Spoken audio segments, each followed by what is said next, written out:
Trista. If you had 45 minutes, could you decorate an incredible gingerbread house?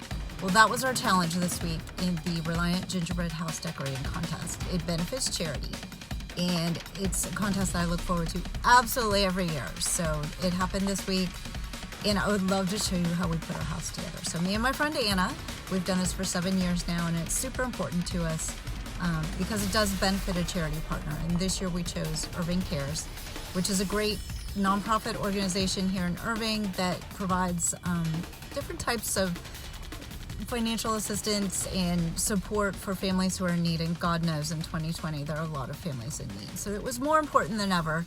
So I hope Anna forgives me for all of the blueprint designs that I sent to her and everything on email. But here it is at warp speed, so I hope you enjoy.